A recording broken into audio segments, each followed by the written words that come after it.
This is Tell Me Your Story. This is your podcast host, Chris Baker. My voice is a little choppy today because I got a little bit of a cold coming on, but today our special guest is Beth Smith, and she's going to tell us her story. We're just going to jump right into this like we always do. Where does it start? Where does it begin? Where does life take place for you? Well, that depends. Can you be more specific? Yeah. Where did you start? Where'd you grow up at?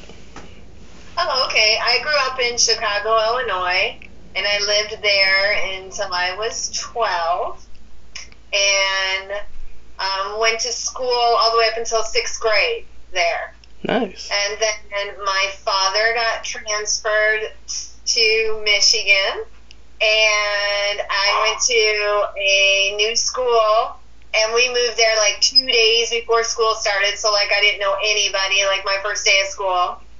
So needless to say, 7th and 8th grade were torture. I got bullied, I got beat up. I would not ride the bus home. I would walk, and it was like clear across town to my house. It was just a big adjustment for you? Yeah, it was really hard. And I always say that was like when my life changed, was when I moved to Michigan. What was it like, though? Well, how was the adjustment going from Chicago to Michigan? It was kind of the same because we lived in the suburbs of Chicago, so we lived in the suburbs of Detroit. But we lived in a nicer neighborhood and stuff. My mom was working too. Both my parents were working and stuff. And eventually my mom came to own an air freight company, so she worked an awful lot after that. And that was like through my high school years and stuff, which were good. High school was great. And senior year especially, can't complain. So, and then I never went to college. After high school, I traveled. I went to California. I went to the East Coast. I traveled the entire East Coast. And the crazy part about that was I was selling magazines. Really? Door to door. Traveling with like a traveling company. And you got like a stipend every day and stuff like that. But I wound up getting really sick. I got pneumonia, and I wound up getting sent home. So I went to California after that, and then after that I traveled to Arizona, Colorado, New Mexico. I had a friend, actually 2 friends, who were in the military, and they were transitioning, and they both had kids, so they needed someone to come out and help them with their kids, so I went out and did that, which eventually led me to, like, I was a nanny for like 30 years.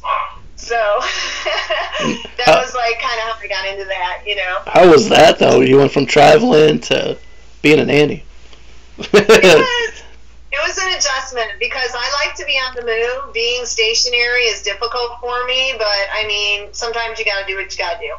But it was fun because I had always wanted to go out west. I'd never been out west, and I had always wanted to do that. So I was really glad to have the opportunity to do that. So I got to see, Colorado, New Mexico, Arizona, places I would have never got to otherwise, What would you say was your favorite? Huh? What would you say is your favorite out of all of the places you've been?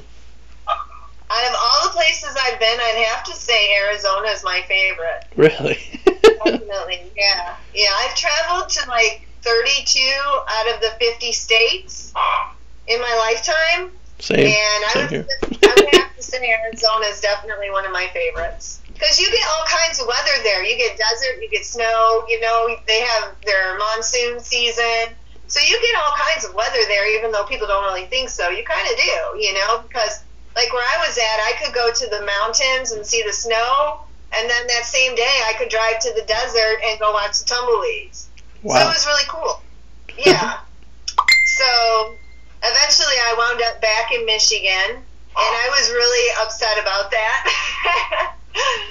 And then I got married when I was 19, and I was married for about 9 months. And then I got divorced from him, but we stayed together for 7 more years. And then I wound up meeting my son's father after that, and wound up having a child. By the time I was 26, I had my first kid. And That's a good age. I was a single mom for a couple of years, which is very, very hard. I was going to school, I was working. I had really great family support, thank God, but not everybody gets that, you know, and that it is tough. It's really hard to be a single parent. But luckily I had a good kid, and he stayed out of trouble, and I wound up meeting my second husband when my son was just about 2, and we were married for 16 years, and we got divorced. And we had moved to Florida. We had moved from Michigan to Florida, and we were living in the Fort Lauderdale area. Our marriage got really, really bad, and we wound up splitting up. I wound up going back to Chicago, and actually wound up reuniting with, like, my very first love type thing. And I was with him for 12 years or so, and we just broke up finally for the very last time about 8 months ago. So we were on and off for like 10 years. So after I moved up to Chicago, I told him, who wanted to be my third husband, I didn't want to live in Chicago. I wanted to go back to Florida. So he transferred with his job, and we moved back to Florida. But we moved to northern Florida, up by Pensacola on that, which was awesome. And that's how I got into music, and the music scene and stuff was up there, because music is really, really, like, rampant up there. And I absolutely love music. It's my soul. I had friends in high school, and I always credit one certain friend because he, like, got me into music, taught me a lot about music, about how music is put together, rhythm, beats, notes, you know, how music is written and things like that. So it really made me appreciate it. And then all different kinds of genres of music, like anything you can think of. So eventually, fast forward, I had a magazine contact me. They wanted me to do some modeling for them. So I did. I was probably in my 40s. And they said that they wanted me to do 2 spreads. So I did 2 spreads for them, and I had a lot of ideas for their magazine. So they let me I don't know what you'd call it, like just throw articles at them and things like that. And if they wanted to do them, they would do them. Well, eventually we had a parting of ways, and that's how I wound up with my own magazine and doing that kind of stuff and traveling with that. We got to cover, like, so many different events, car shows, concerts, you know, and meet lots of different really cool people and made a lot of really nice friends and stuff. So this brings me to here, to fast forward to here now. I'm back in Michigan. I'm working as a nanny. I'm doing my magazine in the spare time and just trying to survive the cold. You just can't escape Michigan, huh? It seems that way. My son is here, and he has a child, so I have a 6-year-old granddaughter, and I just live right around the corner from them, so I just moved to their neck of the woods. Yeah. He needed it. He needed me around, so Mom came and helped him out, you know? Yeah. Yeah, so that's pretty much, you know, where it's been. Even when I was in Florida, I always figured I was going to wind up back in Michigan eventually once I had grandkids, you know? Yep. So, and luckily my magazine is something I can do anywhere. And there's music all over the place. So, I mean, there's many concerts and events and things to cover all over. So, it really doesn't matter where I'm at. My question to you, though, is how was it when you first, like, when you stepped away from the magazine and started doing your own? How was that at first? Was it tough? Or did you have resources? And it was kind of easy because I had been talking to other people who had their own businesses, and all of them told me, you need to step out on your own. And I kept saying, no, I don't want to do that. I don't want to do that. It's just too much. I don't think, you know, that I would be able to do that. I didn't think I was capable of it. But they just kept pushing me and pushing me. So after about a year, I did. And the magazine is all about other people. Like, if people have a hobby or a talent, kind of like what you do is what I do. Kind of the same thing. So, but I do it like with music, with car shows, people who, you know, their hobbies or, you know, those kinds of things. And I do all different things, whatever people want to throw at me, you know? Yeah. Yeah, so kind of like what you do. And it was a challenge at first because we didn't know what to call it. So I went on Facebook, and I have a friend, his name is Brandon, and he lives in Ohio, and he said, well, let's think of like 4 or 5 different names, and then we can have people choose from them. So I said, well, why don't we have people think up 4 or 5 different names, and we'll choose from the names that the people choose. So that's what we did. So I went online and I put a post on Facebook, and I said, here's some of the names we have. You guys throw some at me, and we'll, you know, put them together. So we did that. We wound up having a Facebook Live and going online, you know, and announcing what it was. It turned out to be Metal MotR, and that was how the name got picked. So from there, I took the format from what I had already been doing, my ideas and thoughts and stuff, and I just started writing it all down in a notebook. And then I went into my Facebook page and I looked at everybody I knew on there that like had a hobby or did DJing or was in a band or had a race car, you know, that kind of stuff. And I just contacted them and I asked them, I said, do you want to be in my magazine? And they were like, sure. So I think we did 6 issues at first, and then we started doing digital online issues. Nice. So it progressed very quickly. I actually got the opportunity to cover some really great bands, like the Molly Ringwalds. I've gotten to cover Tantric and Saliva. I got to go to the Exit 111 Festival, which had like Guns N' Roses, Def Leppard, Lynyrd Skynyrd, Cheap Trick, and cover that. So I had some really great experiences so far. It's been really wonderful. Now, who would you say was the best that you've seen so far? Out of all of them? The best concert I've ever seen? Yes. Probably In This Moment, who I had never heard of before. I went to Rockville, which is a big festival, a very big rock festival.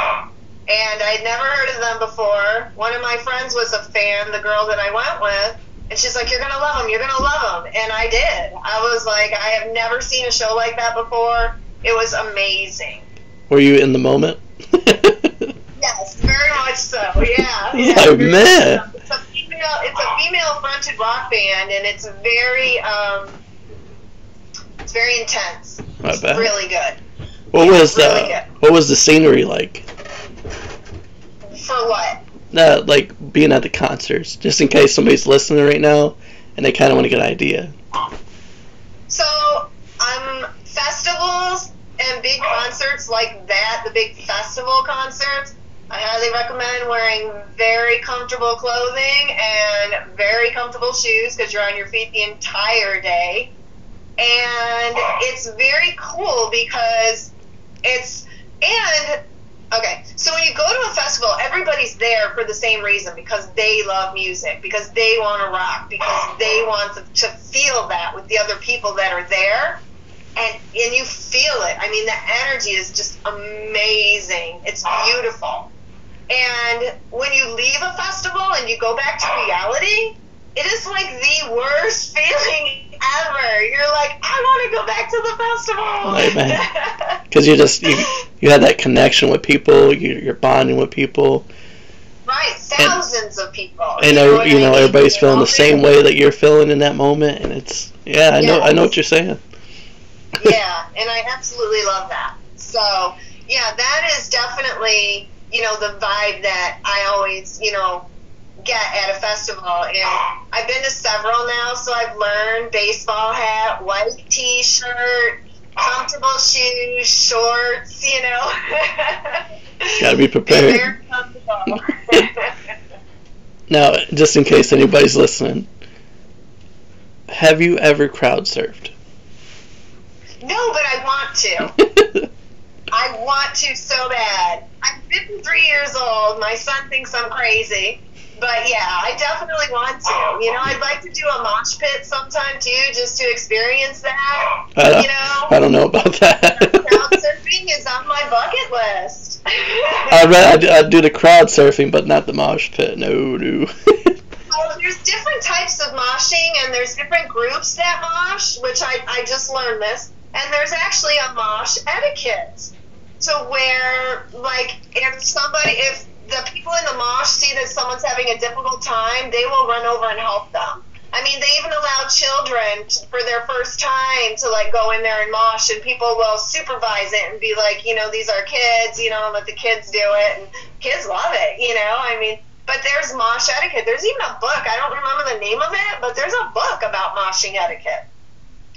I've seen some crazy stuff when it comes to the mosh pits, man.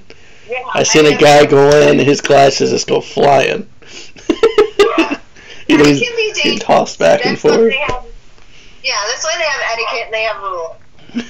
Which I never knew. I just learned all this stuff being in my magazine, you know. I've learned a lot about the music scene, about those kinds of things. You know, I never really knew about moshing or big festivals. I'd never really been to one before, you know, so it's been really, really fun, a great adventure. And now, like, when you left high school, is this what you saw in your future, or is it just played out like that, you know? It played out like that. I wanted to be a Broadway dancer. I wanted to be a rockette. Did you ever attempt it?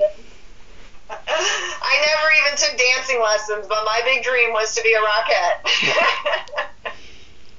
Hey, you come pretty close. Pretty close. Definitely. But now I live in the country. Life is a lot slower.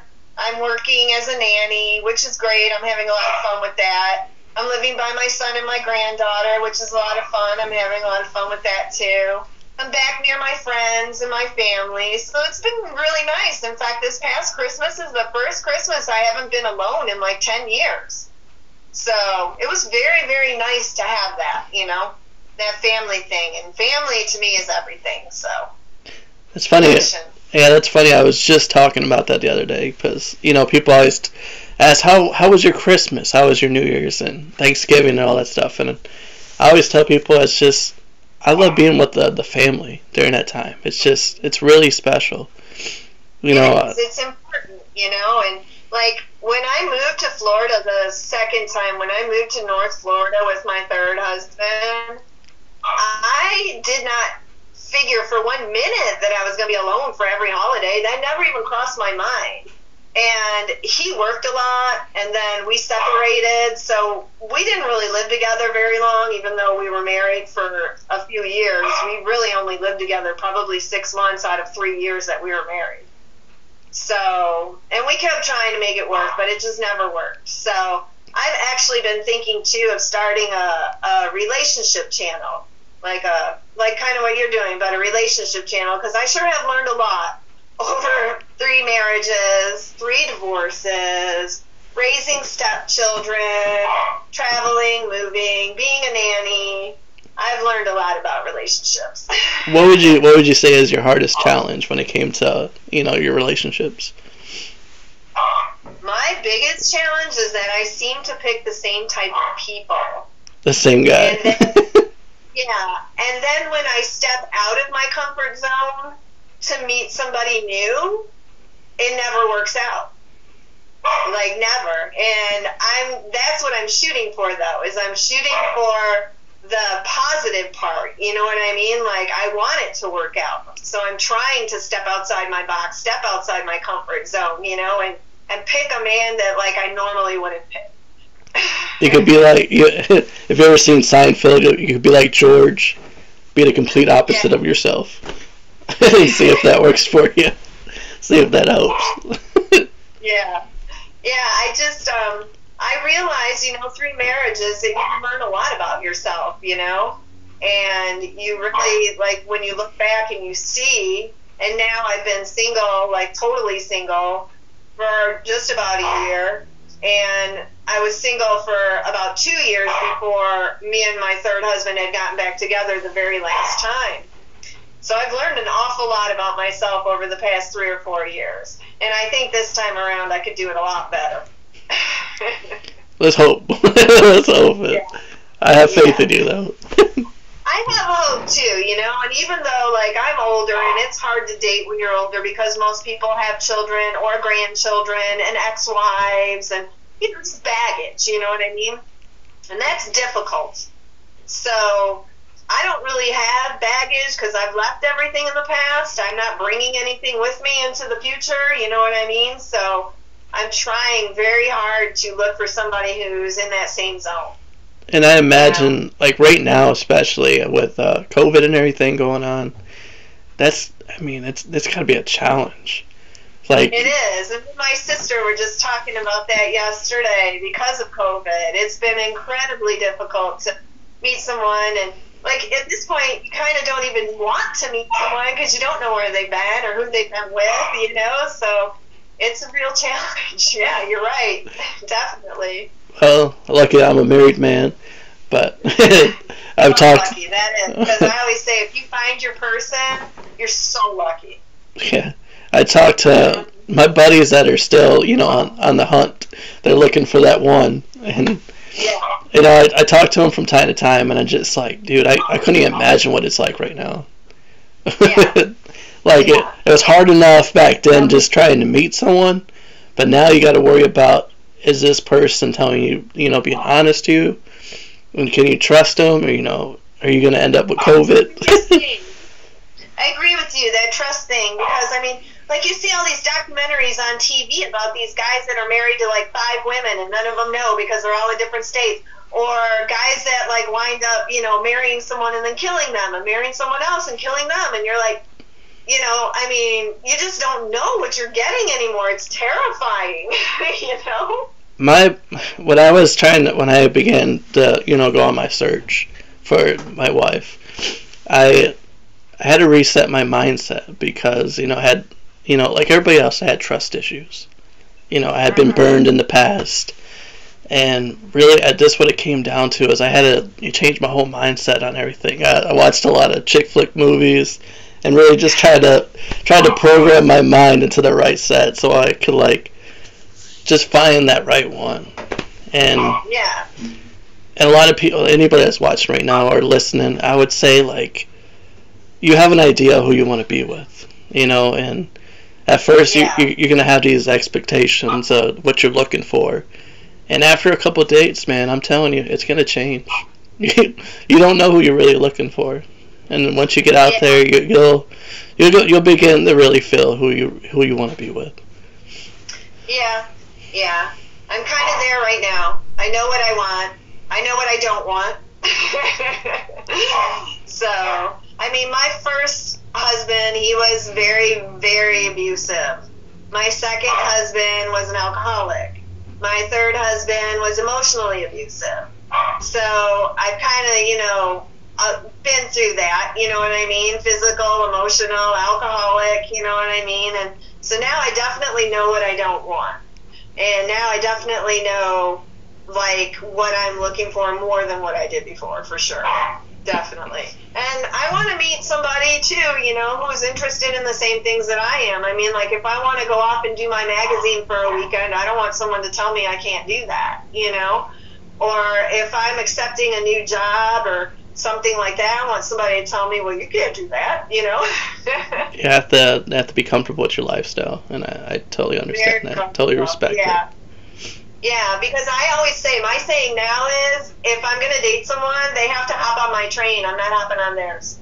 They got to hop on mine this time. And that person's going to, you know, they're going to hop on that train. They're going to be happy. I'm sure they will. If anybody watching right now, she's available. Not single. Hit her up, guys. So, I mean, this is pretty much what has brought me to here, to where I'm at in my life now, you know, doing the things I'm doing and, you know, all my life experiences. You know, like I say, I've traveled, you know. I haven't been out of the country. I've only been to Canada, Mexico, and I went to the Turks and Caicos once, luckily, which was beautiful, and I highly recommend it. Anybody who's listening, if you get a chance to go to the Turks and Caicos, go, because it is gorgeous. And I mean, just everything that I've been through, I feel like has definitely prepared me for what I'm entering into now in the next phase of my life. Because I always I just leave it in God's hands when I get to that point, and that's how I wound up here, where I'm at now. That's what you got to do. I mean, really, that's what it comes down to. Is you have to really put it in God's hands and really just have complete faith and trust that He's going to lead you in that right direction. Absolutely. And sometimes it happens when we least expect it, when we're just about ready to throw the towel in, and right as that moment happens, that's when God steps in and says, "Hey, wait a minute, I got something for you." Yep, and that's what happened this time, because I was living in Tampa, Florida, with my third husband, trying to make it work again, and I was working, but I was having a hard time getting to and from work because my car kept breaking down. And my husband would not help me. He wouldn't do anything to help me. And I broke down on I-75 3 different times coming home from work and called him. And he's like, call someone who cares. I don't care. Call your insurance company. Call a tow truck. Call somebody, but don't call me. And I'm like, yeah, okay, you love me. Sure you do. So I was going through it with him. I was going through it with my car. I was going through it with my job. And life was just, I was a mess. My anxiety was kicking in. I couldn't sleep. I wasn't eating. I was having issues. I was going to the doctor. I was a mess, physically, emotionally, everything. And so it just got to the point where I'm like, what am I going to do? So I called my son and I came up here for a week. And when I came up to Michigan, we went looking for a place for me to live. Me and my son did. And luckily, we found a perfect little house at the perfect price. And so me and my son bought the house together. Well, I went back to Tampa. I sold my car and everything that I own. I rented a car, packed it with everything that I could, and drove my happy ass up to Michigan. Now, in that moment, when you were going through it, the storm, I call it the storm. It was. How was the blessing afterwards? After it was all, once it cleared up, the sun came out, The blessing was definitely seeing my son anytime I want to now. Being able to have my granddaughter every day. I drive her to school every day in the morning. So that's the blessing. And I knew eventually I would get there, but I knew it was going to take a minute, So, I got a job as soon as I got here. I bought a car as soon as I got here, had the house, just went about my life, What'd you do with your car? You say the hell with it, strapped it, just got tired of it? I was having so many transmission problems with it, so I took it to a transmission shop and got it running to the point where it was okay, now I can sell it. It's not going to break down for a while. If it does break down, they could have took it back because everything was under warranty. So I wound up selling the car to this man. It was a 1994 Buick Century, so it was kind of a classic car. Kind of. If you look at it that way, some people do. Buicks are and great. The person that bought it was looking for a 1994 Buick Century. So, and I had it nice. I had, custom pinstriping. I had nice rims on it. I had tinted windows and stuff. So, it was a nice looking car. Really nice looking car. You take it to Pimp My Ride? Huh? You put it on that show, Pimp My Ride? And so the guy wound up buying it, and I took that money plus all the money I had saved up to that point, and that's how I rented the car and moved up here. So that's awesome, though. Yeah. You were going through it, in that time, and like I was saying before, it's just really you just put your trust in God, and it just happens. Stuff plays out. And I always tell people, because I have been that girl, that's been beaten, battered, and bruised. And I hate seeing other girls in that predicament, or even guys, who are getting it from their women or whatever, I don't like to see that. That really bothers me now. Really bothers me when I see people who are wasting their time in a relationship. That is to me, because I wasted so much of my life in 3 marriages that I didn't even get anything from. Not that I should have, but I walked away empty-handed every single time. I didn't get a house. I didn't get an alimony. I didn't get furniture. I didn't get anything. Nothing. 3 times I've had to completely start over. And that's why, like, I don't want to see other people go through that. I don't want to see, people have to struggle and, they can't eat, they can't sleep. It's just such a waste, because life is, there's so much out there. There's so much to do and see and travel and be around your family and, your friends. And, there's just so much life has to offer. Yep, that's what I always tell everybody else, though, is if you get the chance to travel, it will change your life, man. I mean, you'll look at life totally different. And people always go to music festivals. Yeah, music festivals. Just go out and just meet people. Do what I'm doing. Just talk to random people and get to know their stories. Yeah. Evan, thank you for having me on today. It's really neat to be able to, talk about this stuff. And hopefully it helps somebody. Hopefully I can, put a positive note in somebody's ear. And that's the goal of the podcast, man, is just, to hear stories like yours and, people that are going through similar situations that, they could use your advice, use your story to help them out and get themselves into a better situation. I always say that you have to believe from within yourself. Until you do, you are not absolutely free. Because until you believe that you are you from the core, from your very core out, that's you. You're not anybody else. You're not your mom, you're not your dad, you're not your past, you're not your relationships, you're not anybody but you. So be you. And once you get to who you are, you know what you like, you know who you are, you love yourself, it's absolutely free. Let's keep going into that a little bit. Let's, somebody's listening right now that is going through it right now, and they're in this situation where they just don't know how to get out. What would your advice to them be? My advice to them would be, this is what I did. Anytime that I wanted to get out, I made a plan. First, you make a plan. You don't let anybody know your plan. You might let one person know, your very best friend, your mom, whoever you totally trust. That's who you tell your plan to. And then you and that person work on that plan, whatever that plan needs to be, whether you need to save money or you need to get a house or you need to get a car. You have to work at it. It's not going to happen for you. And that's where you draw your strength from within, is while you're executing your plan. Because once your plan is executed and you're completely done and you're on the other side of the fence, you look back and you're like, wow, I did that. I survived through that. And that's so important. What about the person that is afraid to take that step? What would you say? All I can say is stop being afraid, because you just have to.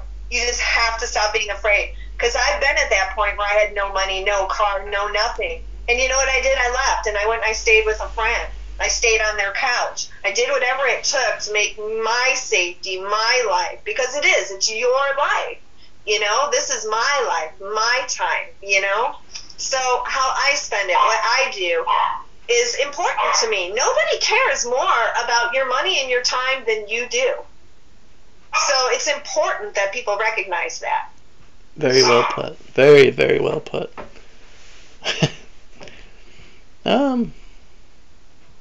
Mic drop. Yeah.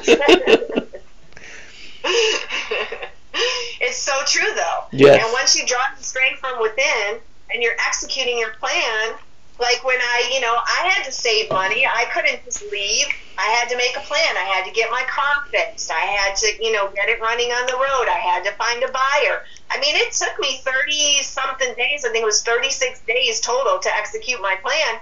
But when I did, I was gone. And I was scared. I'm always scared when I'm starting a new venture in life. Doing anything new is always scary because you never know what it's going to bring or what you're going to do. Preach. But in the end, in hindsight, when you look back and you're like, I lived through that, I did that, I saw that, I handled that, and I got this, man, there's no better feeling for yourself. There really isn't. That is truly the best feeling, though, is when you really step out of your comfort zone. And, I mean, especially in those times when you're afraid. But we all are. Everybody goes through it. You just have to conquer your fear and then go through with it. And it really is. And it's hard.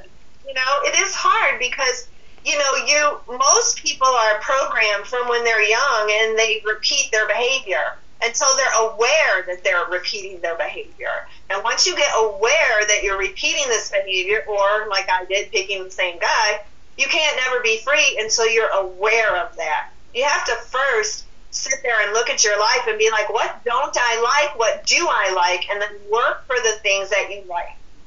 And what was your strategy when you first, stepped out? Well, I mean, the very first time, after my first husband had been very emotionally, physically, everything abusive, I went and I stayed with a friend, is what I did. I went and I stayed with a friend, and I couldn't move back home at the time because my parents were in the process of moving out of their home into another home. So I just basically couch hopped until I got my shit together. And once I did, I wound up getting an apartment, and I wound up buying a car. And I mean, because once you get to that point where you can say, okay, I've got the car, or I've got the apartment, or I've got the job, that you can start saving the money to get to the next level, because it all just happens like that. It just spirals into the next level. The more that you want it, the more that you go, and the more that you're not afraid of it, it just all falls into place. Now, do you use that for everything? Like when you started doing your magazine, did you have that same feeling, or Well, I always have a plan because I'm a Capricorn.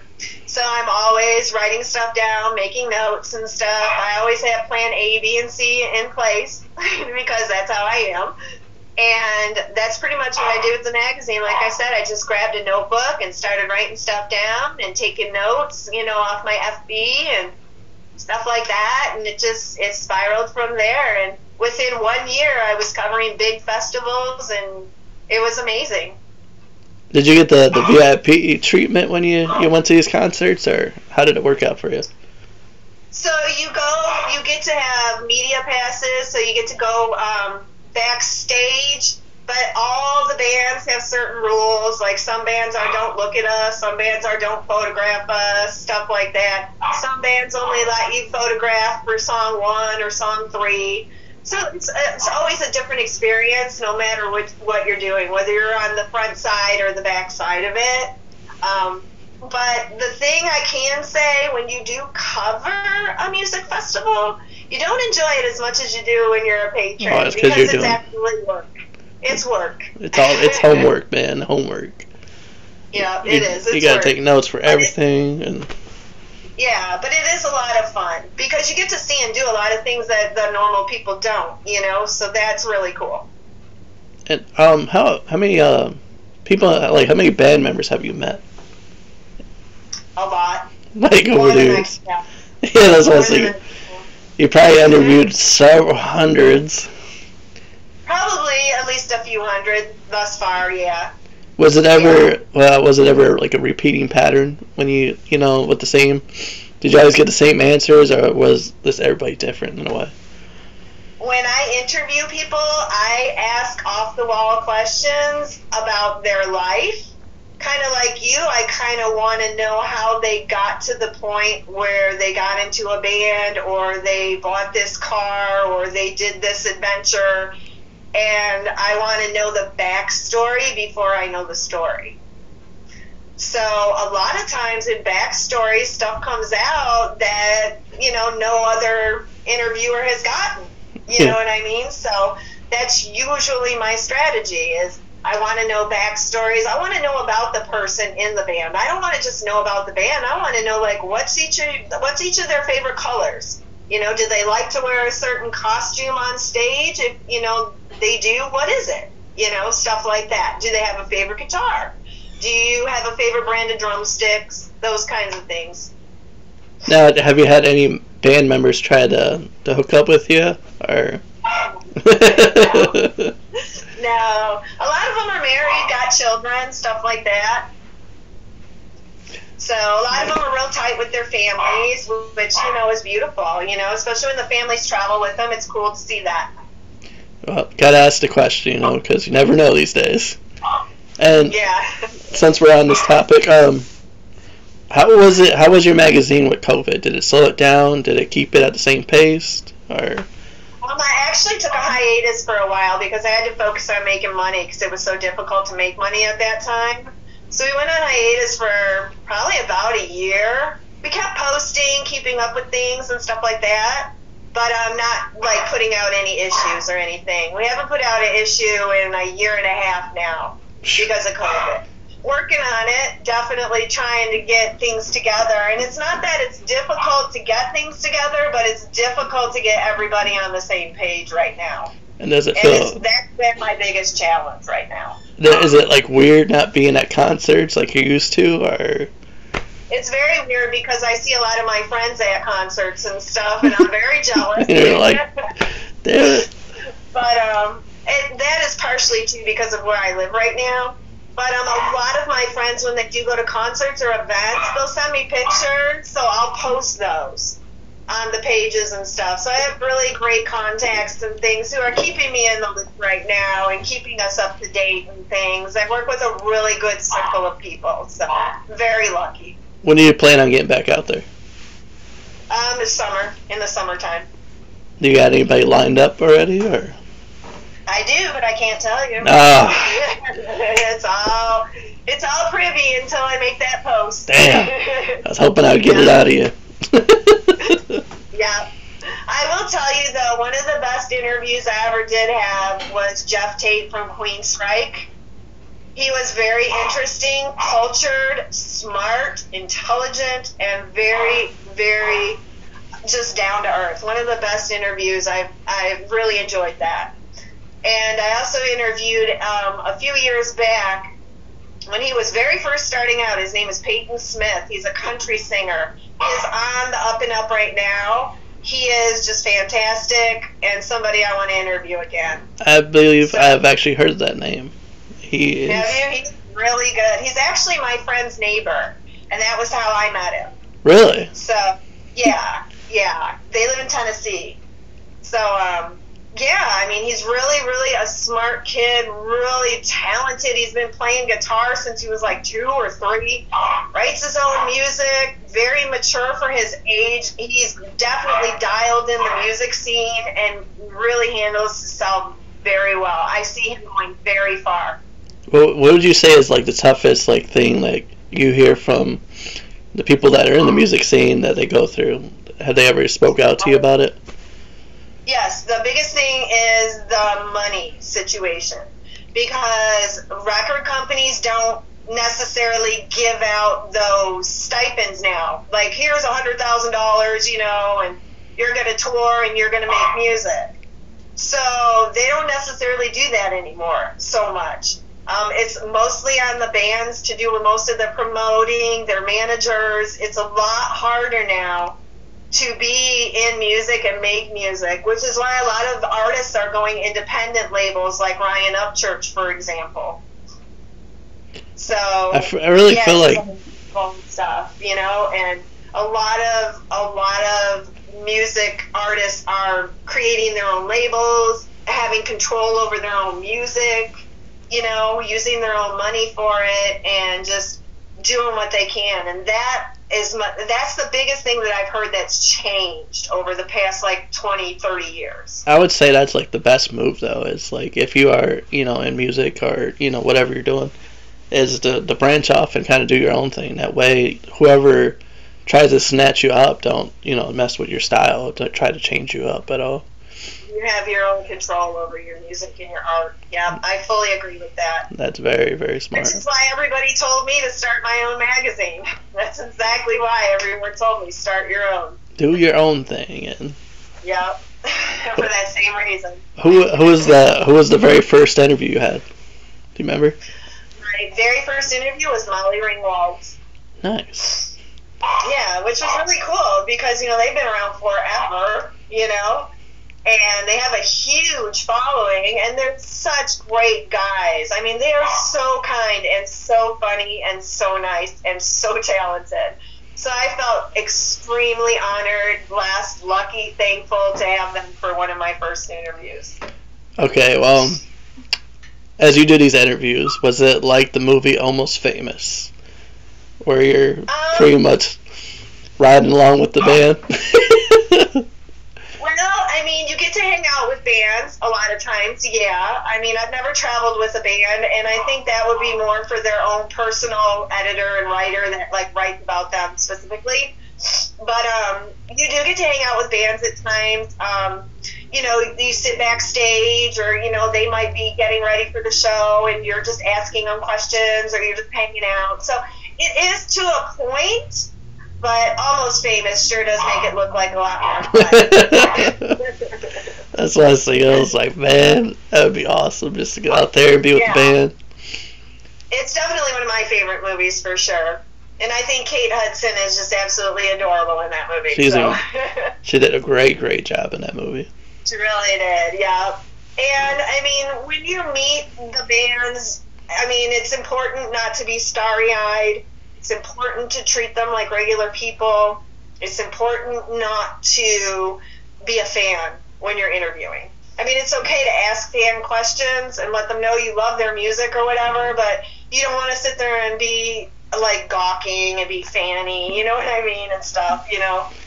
Definitely don't want to do that. When I met Peter Tork, this was a long time ago, I met Peter Tork, and the Monkees are one of my absolute favorite bands in the world. So I was hysterical. I was crying. I'm like, I love you, I love you, I love you, you know. I mean, you can't be like that when you interview a band. How was he? Was he cool about it, or? He was very kind, very nice about it. Yes, he was very kind to me. It's probably used to it, I imagine. Yes, I'm sure he was. People, I don't know. I could just imagine that feeling, just somebody crying when they meet you. I surprised myself. I didn't even know that I was going to cry like that. Like, we went to the Monkees concert, and we were standing by the part where it was, you could see backstage, and they came out, like, of their trailer to go up the stairs to go on the stage, and that's where we saw them. And I was like, Peter, I love you. But you can't be like that when you're interviewing a band. Maybe the first couple times, but after a while, you should calm down a little bit.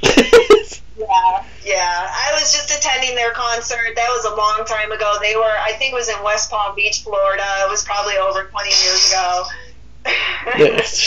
They were probably thinking that you were drunk or something.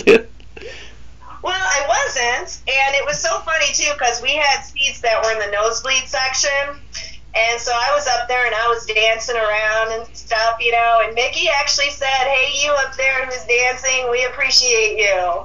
We love you. Yeah, I was like, me. Talking to me. Yeah. That's awesome. But then, again, that's why I love going to shows. Like, when I was in high school, I probably went to a concert at least once a week. I mean, I saw everybody. I saw Pink Floyd, yes, Leonard Skinner, BTO, ELO, you know, all of them. You know, back in the day, I saw Hermits, Tommy James and the Shondells, Jefferson Starship, you know. Keep going. I mean, I can't even remember. I gotta write this down. Yeah. You got a whole list. And, I mean, ever since then, I've always wanted to get back into music, so that was part of the passion for my magazine came from, too. Now, can you sing yourself or play any instruments? Oh, I love to sing, but I can't sing. And I always tell people, there's a concert in my car every day. Yep, that's me. The car or the shower. Yeah, I love to sing, and I'll go out and karaoke with my friends and stuff, but I don't sing well. No, it's fun though. It's just fun doing it, getting up there on stage, you know. People are like, it's going to embarrass me. Like, no, it's a good time. At least you could say you've done it. The only time I've ever been embarrassed at karaoke is when I actually had to follow a professional singer, because one of my friends is a professional singer, and she went up and sang, and I was after her, and I'm like, why do I have to follow you? Couldn't I just been like the backup singer? Yeah. Her name is Adrienne Grace, if you guys want to check out her music. Write that down. Somebody write it down.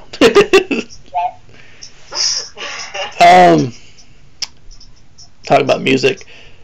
Are you more about are you a lyrics person? Are you like more like the instrumental? Can you Okay. I like all kinds of music, first of all. So I like instrumental music and I like lyrical music. I also like classical music. My mom brought us up with classical music, and we had gone to the orchestra and stuff when I was younger. And my mom was very much into culture, took us to the theater and things like that. I like all different kinds of music. When I listen to music, if I like it, it'll give me goosebumps. If it's something I just kind of like, I'll hear it. I'll listen to the music behind the words. When I listen to a song, I listen to the whole song. I don't necessarily pick lyrics over music. I like to see how the music goes with the lyrics. I like it when there's change-ups in songs. I like melody in songs. I like na-na-na-na-nas in songs. But I always, when I'm listening to a song, I listen to the whole song. Yes.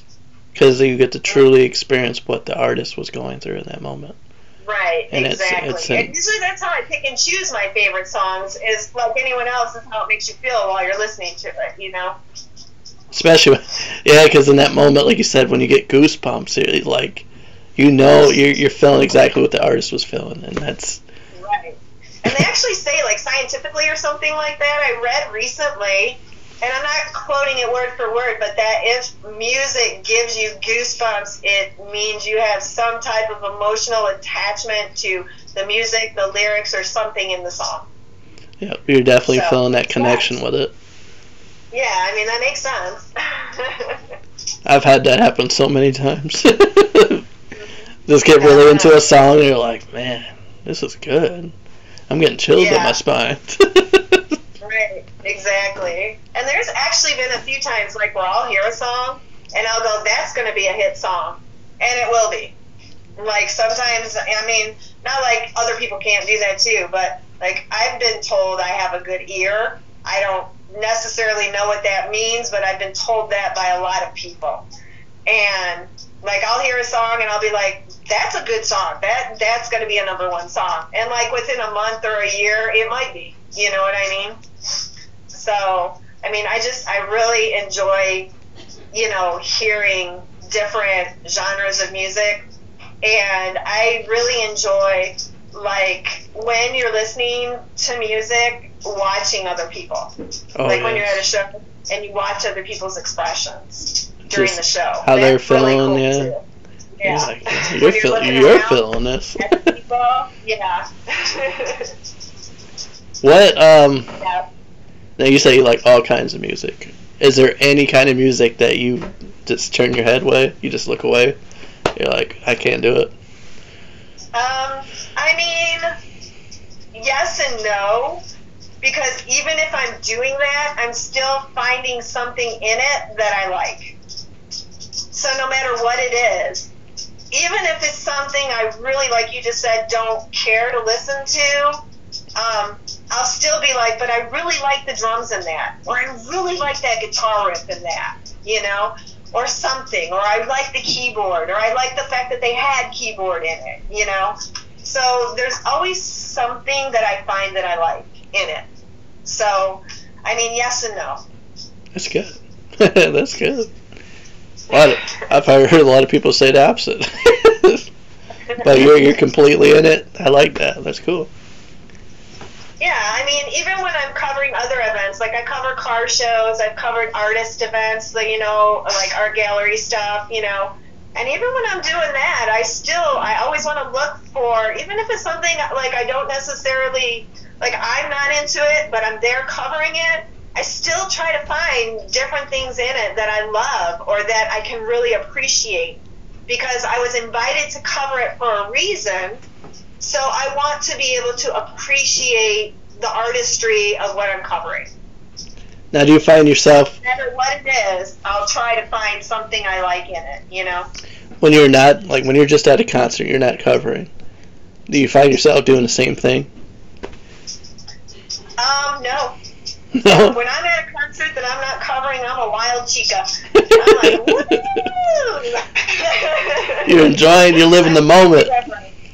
Yeah, I'm definitely in the moment. I'm in the music. I'm singing. I'm dancing. I'm screaming. I'm yelling. I'm clapping. I'm having a good time. That's good. That's good. Yeah. Yeah, because when I'm covering a concert, I can't necessarily do that. Sometimes you can, don't get me wrong, but sometimes you can't. All right, let's step away from the music scene. You've been to 32 different states. Mm-hmm. What is the craziest thing that you have ever done on your adventures? So the craziest thing I think I ever did was when I moved to California. Me and my girlfriend just were like, hey, we're going to move to California. We're 18, so let's go. So we did. When we got there, we got robbed. So we had no money after we got robbed. So we wound up having to call my uncle, and we wound up living with him for like a month. But after that, we were like, we really need to be out on our own. So we just left, and we just like started walking around looking for a place to go. And we wound up at this hotel. And there was this lady who was standing outside her room smoking a cigarette, and she's talking to my girlfriend, and I'm like on the corner trying to make phone calls home, trying to find out, I want to go home. And my girlfriend's, hey, come over here. And I'm like, what? She's like, this lady said we can stay in her room with her for a couple days if we need a place to stay. And I'm like, no, I'm not staying with this lady in her room. Because it turned out she was a madam. Yeah. And I was like, no, we are out of here. And within 3 days, we were back in Michigan. Were you like in that moment when you got robbed? I mean, probably you don't want to talk about it, but how scared were you for your life? I wasn't really, to be honest, because it wasn't like somebody held a gun to us or anything. What happened was I was scared because we didn't have any money, don't get me wrong. Definitely that was scary. But when it happened, we had turned our backs for 30 seconds, set our purse down, and boom. I mean, that fast, somebody reached in and took our cash right out of our purses.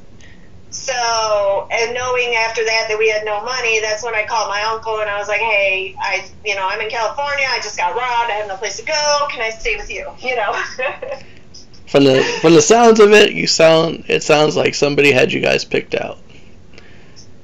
Possibly, could have been someone on our bus, because we took a bus. That's another crazy thing I did. I took a bus from Michigan to California, and if anybody out there has ever taken a bus, you know that the buses stop at every town you've never heard of. So it took us like a week to get to California on a bus. It was the worst experience ever, but it was crazy. I would have to say it's probably one of the craziest things I've ever done was just pick up, leave, go to California on a bus, get robbed, move in with my uncle. My friend's trying to get us to stay with the madam. I'm like, hell no, let's go home. Man, have you ever thought about like writing a book about your life? Yeah, I have, and I actually started one a while ago. Because at the time I was working in law, I went back to school for a while and I became a paralegal in between being a nanny. And I also worked in the school systems. I've been a preschool teacher. I've been a crossing guard, a lunch aide, anything you could do like in the schools, janitor, you name it, I've done it all. And but when I went back to school to be a paralegal, after I was composing like briefs and things like that, I really got into writing. And so I started a book, but my computer died about 6 weeks after I started it, so I cannot get any of the information off of it, which is probably okay because my life's changed a lot since then, and I don't know that I would start it the same way that I did before and write the same things. I would probably do a little bit differently now. My biggest thing is I've traveled, I've done the same thing. I've been to 32 different states. And in those times, I would always write about my adventures and where I was at. I had all these different journals. Mm-hmm. That's cool. But I lost them. So my work is out there somewhere. So if anybody's wondering. Hopefully whoever read it appreciated it, That's what I was saying. I was like, and hopefully, hopefully they appreciated what you had been through. But a lot of stuff that I've been through, I've kind of like that I wrote down even afterwards, or even when I tell somebody, I'm kind of like, I don't think that person believes me. because of just how crazy the moment was. People wouldn't believe a lot of the things that people have been through, you know, and sometimes you just got to experience it. The craziest thing I have ever experienced, I was down in Orlando, Florida, and me and my buddy were just, just walking around seeing the city. And we ended up taking the wrong turn. We went down the wrong neighborhood. And every porch, there was somebody yelling something at us. Oh, wow. Yeah, and it's nighttime, it's dark, we're trying to find a place to lay our head for the night.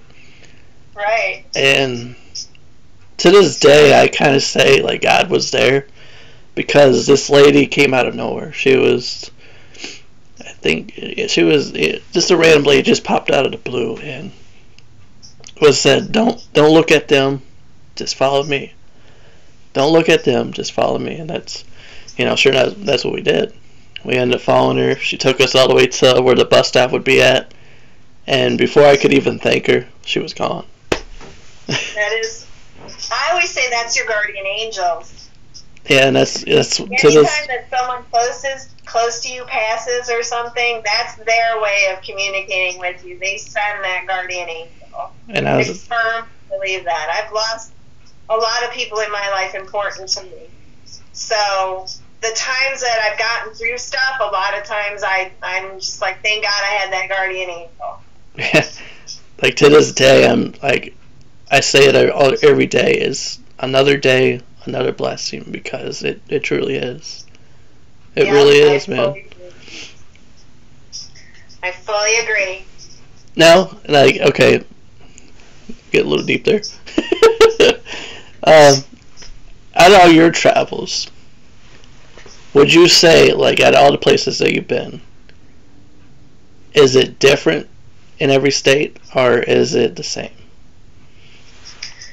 So I think a lot of different states have different culture, and that's part of the reason why I want to travel throughout the United States, is because we have a nation of culture. I mean, in general, we have people from all over the world that live here. So I feel like no matter where you go, you can experience culture if you look for it. You know what I mean? So, for example, you go to Chinatown, I mean, you go to different places that have those cultures, Like in Detroit, there's a place called Greek Town. They have a lot of Greek restaurants and things like that. So if you want to experience the culture, I always feel like you can find it in the United States somewhere. If you want, Mexican, go down towards, Mexico. Go to New Mexico, I mean, whatever kind of culture my point is that you want to experience, look for it, find it, and you can find it anywhere in one of the 50 states. I'm a firm believer in that for sure. And that's part of the reason why I want to travel more. And, like, I haven't been to the Pacific Northwest. I've never been to, like, Seattle, North Dakota, South Dakota, like up in that region of the United States. And I'm sure that there's things there that I've never seen or heard of before that, I will experience for the first time as far as their culture, So, I mean, I just feel like no matter where you go, you can find interesting things to do. There's always an adventure. Wherever you go, There's always an adventure. Yeah. And I always want to meet people. Like when we moved to South Florida, for example, my son had best friends from Germany, Russia, South Africa. I mean, where else in the world would he get to experience something like that? You know what I mean? So no matter where you go, you can always find something, like that, Yeah, well, I know how your son feels, because right in the area I'm from, out here in Sandusky, Ohio, we get Cedar Point. And I don't know if Cedar Point. Yeah. So we get people from all over the world. And I got, friends all the way in Brazil. I got friends in all parts of Europe, India, Asia, Africa. It's really cool. And I love Cedar Point. When I lived in Michigan, I would go to Cedar Point like 3 or 4 times every summer. Like, I knew that park like the back of my hand back in the day, and I would map out, I know I'm going to ride this, and this. What was your first ride? What was your go-to? My very first ride at Cedar Point was a Gemini. Yes. Yes. And I'll never forget it. The racing roller coaster. Yep, exactly. Yep. Have you ever had the chance to be on the Top Thrill? I did. I rode it one time. I did. Right after it first opened. Yep. I rode it once. That was enough, though. That was a little bit too much thrilling for me. Yeah. You get on there, it's over before you know it. You're like, I don't know about this, I don't know about this. And then, before you know it's like over. That in Vegas, too, that has like that slingshot, pull like that, and you just go. Oh, yeah. And even that one, too, that was really scary. I think my favorite ride there is the Millennium Force. I love that ride. Oh, yeah. Yeah, that's a good one. That is my favorite. Mine is the Iron Dragon. Yes. That's top 5 right there. Iron Dragon. Yeah, I love Iron Dragon. I loved when they had the Demon Drop. That was a good one, too. That was like my starter ride. Yeah. I went on that 3 or 4 times, but to me that was kind of lame. I was like, this is boring. I'm just dropping from the sky. Let's go on a roller coaster and go fast. Well, then you probably felt the same way about the Power Tower. Yeah. Because the Power Tower was like similar. Yeah, I didn't like that kind of thing. Yeah, you just go really high, you look at the part, you're like, okay, and then you drop. Yeah. The only thing is, you just don't know when you're going to drop, and that's the scary part about it. But once you get over that initial, you're like, oh, this is cool, This isn't so bad. Right. It was so quick. Yeah. I didn't get the chance to go over Cedar there. Point next summer for sure. It's been, I haven't been to Cedar Point since like 2002. It's been way too long. Yeah, you better get over there. I will next summer. I'm not that far from Ohio. I actually live like 20 minutes from Ohio. Really? Yeah. I live 20 minutes from Ohio and 30 minutes from Indiana. I live in the tri-state area of Michigan. Nice.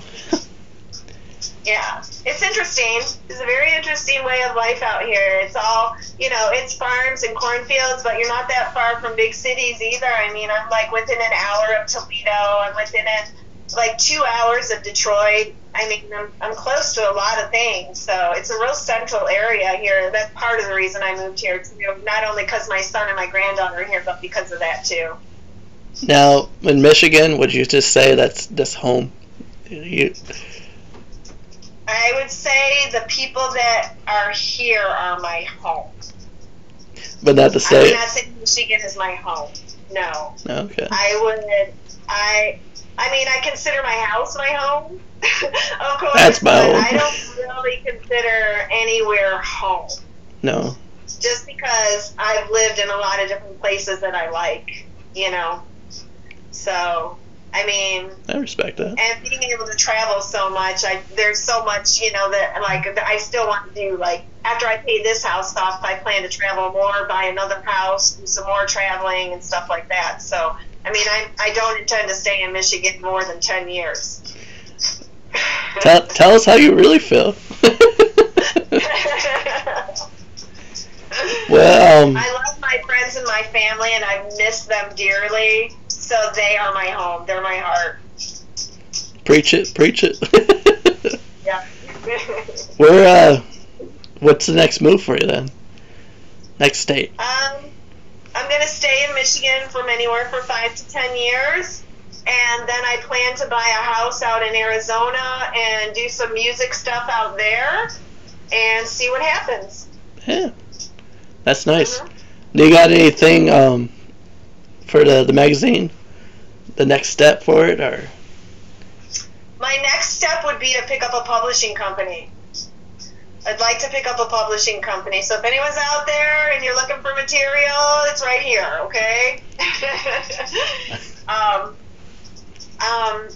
That would be the best next thing, because I have a full circle of people. I have a great Rolodex. My next thing would be to pick up a publishing company, because I've been publishing it myself and doing everything. Like, I'm doing the editing.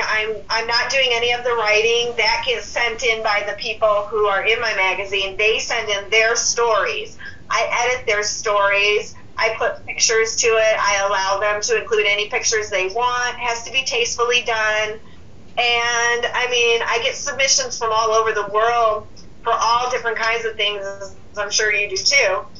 And I just pick and choose and try to blend together so that when they're reading the magazine, it flows. Very nice. So that's how I choose my material. And then I have a guy who does my graphics. So I'll throw him the pictures and the words. He'll put it together. His name's Jimmy Stewart, and he does Black Suit FM graphics, if any of y'all are looking for a fantastic graphic person. And he throws it together for me and sends it back to me, and then I critique it, change it, do whatever I want to it, send it back to him, and we just go back and forth until it's what my vision is. And then once I achieve my vision, then that's when we put it together, we edit the entire copy, and then we send it to digital or we send it to print. Nice. So, yeah, and everybody who's in it also gets to say, like, after we've done their page or their story, we send it to them for their approval. We don't just put it in there and say, oh, too bad if you don't like it. I want them to like it. I want them to be proud of it. And I want them to say, hey, I'm in this magazine, Mom or Dad or friends or whoever, and I want you to get it, you know? So everything is very tastefully done. It's very, heart. It's like people's hearts, their passions, their hobbies, you know what I mean? So, and like I say, I try to pick stories that flow. Like let me just give you a quick example. Like when we did October, our Halloween issue, I picked a band that was like dressed up like ghouls or, something like that. And we do stories on like haunted houses or people who are into paranormal investigation, things like that. So every month has like a theme and the magazine will flow. I am a fan of the paranormal. I am a fan of that. So then you need to go check out the Whitney restaurant in Detroit. Sell it to me. Sell me in.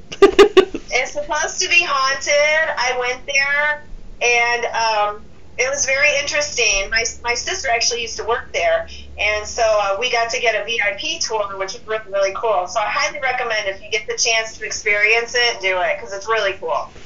I just went to this place called the Mansfield Reformity, and I guess it's supposed to be really, really haunted. But yeah, I've heard of that. When me and my wife went, we've been there a couple times, and every time we've been there, it's nothing. Nothing. Well, maybe the ghosts are giving you a break. Yeah, that's what I was thinking. I was like, but we are going during the day, and I was thinking like, well, that's probably the reason why. It's like if we were to go at nighttime, I can only imagine. Yeah, I mean, it would be interesting to do something like that, for sure. Now, if I could get her to do it. Like that, but that would be neat. Have you ever done anything that was like, ghost hunts or anything? Yeah, I went to the Eloise place that's in Michigan. It's called the Eloise Asylum or something like that, and they have like a big haunted house there now and stuff. But it's supposed to be like one of the most haunted places, I guess, in Michigan or something like that. But it's got a lot of history. It used to be an insane asylum back in the day. They have underground tunnels. One of my friends used to be the security guard there, so I got to go on several tours there at night. And yes, I was very freaked out. I imagine. Yes, I wanted to leave. I imagine, yeah. Did you experience anything when you were there? Did anything happen? No, I mean, not really, but I was scared, I imagine. I didn't want to be there. I was only there because I was with friends and stuff, so. You're like, can we go? Can we get out of here? I really did not want to be there. Especially, I mean, I've heard so many things about asylums that those are the most active. Yeah, I've heard that too, yeah. Seen enough shows, too. Yeah. But that was a neat experience, and they currently, I guess last Halloween, they had a big haunted house there and stuff, and it was a big deal, so. Okay. Mm-hmm. All right, as we wrap this up, where can they get a hold of you to get in touch with you for your magazine? Okay, so it's Metal MotR Magazine, just like it's spelled on my t-shirt, and it's on Facebook, Twitter, Instagram, Snapchat, and we just started a TikTok. Still learning TikTok a little bit. But I'm on all social media. We have playlists on YouTube of independent artists. If you're into checking out new music, we got a lot of that on there. And look for us next summer. Next summer we're hitting it hard. That's when I'm hoping to pick up a publishing company by then. Do you have any of your magazines in stores yet, or is that? I did. When I lived in North Florida, I approached a few venues that allowed me to sell the magazine in the store. But when we went over to digital, it just made it a lot easier because people started asking for digital copies, so we switched completely to digital. And printing costs were getting expensive. At that time, printing costs were starting to escalate, and they're pretty high now. I mean, it costs a lot of money to put out a magazine. So we went digital with it, and we have a website too, which is also on the Metal MotR Facebook page. So you can check us out pretty much on any outlet you want to. Okay. Awesome. Yeah. Can they find you on Amazon? When I first got into it, I knew the first thing I had to do was make connections on the north part of America, the southern part of America, the eastern part of America, the western part of America. So I went and I did that, and then I made a bunch of connections, nationwide through that. And it was just from there, it just escalated and just kept growing. That's awesome. And now we have over 7,000 followers on Facebook. So it's only the beginning. It's just been in a very short time. So. Yep, like I always say, it's only just the beginning. Yeah, I'm excited to see where it goes over the next few years, especially now that I've got a little bit more time to devote to it than I did through COVID and such, because I had to worry so much about making money and things like that, because they kept shutting stuff down and people weren't working, and that's when I went back to working as a nanny, is because I realized a lot of people were working at home. So I'm like, hey, I'm your babysitter. That's smart, though. I bet you thrived off of it. You made probably a good amount. And I've been a babysitter for a long time. I have really good, solid references and stuff. So usually parents are very happy when they find me because I'm reliable. I show up. I do what I'm supposed to do. You know what I mean? I'm not like on my phone all day and stuff. I like, being around the kids. It's fun, Kids are fun to play with. And, we have a good time. And the family that I work for now is really awesome for me. And they're really, really kind. And I feel lucky when I get with good families, So I feel very blessed right now in my life with everything that's going on. I'm really, really in a good spot, a happy place, happier than I've been in probably 20 years. That's awesome. That's awesome. What it's all about. That's what it's all about. And that's why I came on your podcast, is to just show people, that, like, I've been through a lot of stuff. I've been up, I've been down. I've been rich, I've been poor. And I've just, you just got to bounce back every time and just appreciate what you got right in front of you in that moment. You heard it here first, guys. That's from Beth Smith. For her own words. Yeah. All right. Thank you so much for having me on, though. It's been really neat talking to you, and I hope we'll keep in touch. Oh, yeah, for sure. It's my pleasure. Thank you for coming on to my show. Yeah, definitely. We'll have to bounce ideas off of each other, too. Oh, definitely, for sure. Because I'm sure you've got some people I'd want to interview, too. Oh, yeah. I got, like you already know, I'm getting people from all over. Yep, exactly. And, like, I just started this. This is all new, and it's just it's really breathtaking and just really amazing just to see it all come into play. You're getting people from all walks of life all over the world, and anybody that's out there right now that is chasing a dream, do it, and you're gonna the world is just gonna play it. Don't waste time. That's the most important thing, because you only get one life. You get one life. That's it. And being that I've had so many people close to me pass away, it really has given me an eye-opener to do what you need to do to make yourself happy. Because if you don't, you're not going to get the chance again. You get one life, one time, one chance. And it's just like Eminem said, if you get that one opportunity, are you going to do it, or are you going to let it waste? And I'm a firm believer in doing it. Don't be one of those people that take your dreams to the grave. Live it out. Right.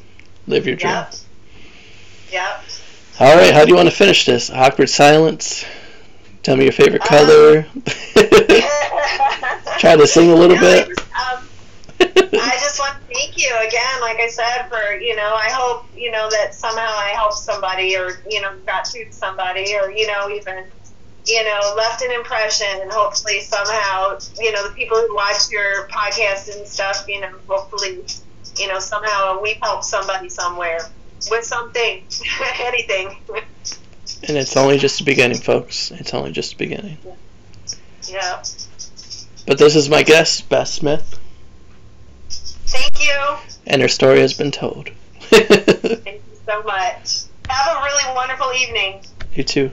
Peace. Thank you. Bye-bye. Bye.